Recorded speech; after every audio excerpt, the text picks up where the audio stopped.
गांव में एक छोटा सा घर था जिसमें रमेश अपनी पत्नी सीमा और बेटे आकाश के साथ रहता था। रमेश एक साधारण किसान था, परंतु उसके सपने बड़े थे। वह चाहता था कि उसका बेटा आकाश पढ़ लिखकर एक अच्छा इंसान बने और समाज में एक सम्मानजनक स्थान प्राप्त करे। आकाश बचपन से ही चंचल था। वह खेलकूद में अधिक रुचि रखता था और पढ़ाई में कम ध्यान देता था। वह दिन भर दोस्तों के साथ खेलता और किताबों से दूरी बनाए रखता। सीमा को यह चिंता सताने लगी कि कहीं आकाश का भविष्य अंधकार में न हो जाए। उसने रमेश से कहा, बच्चे की परवरिश सही ढंग से न हो तो वह गलत राह पकड़ सकता है। हमें इसे सही दिशा देनी होगी।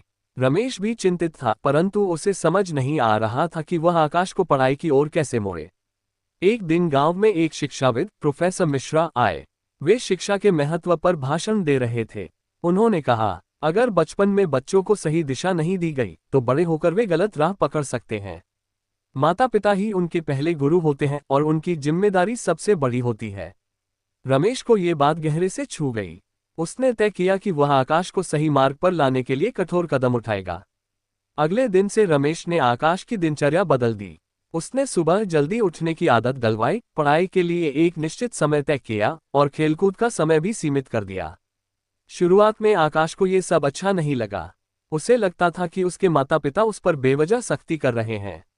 वह कभी कभी चिढ़ जाता और पढ़ाई से दूर भागने की कोशिश करता। लेकिन रमेश और सीमा ने हार नहीं मानी।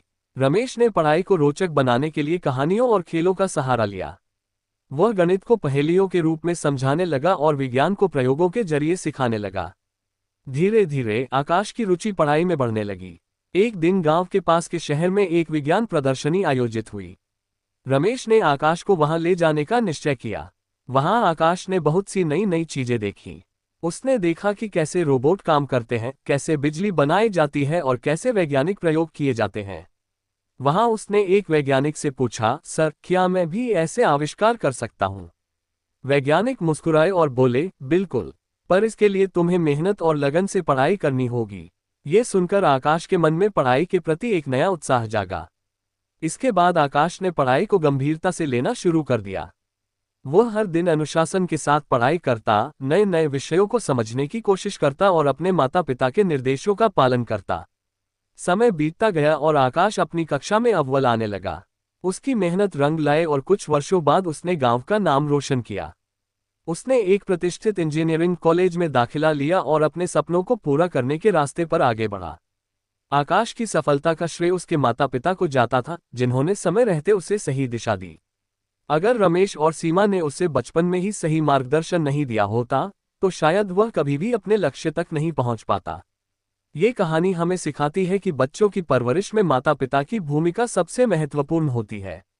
उन्हें सही समय पर सही दिशा दी जाए तो वे भविष्य में बड़े कार्य कर सकते हैं। अनुशासन, परिश्रम और मार्गदर्शन से ही एक बच्चा अपने सपनों को साकार कर सकता है।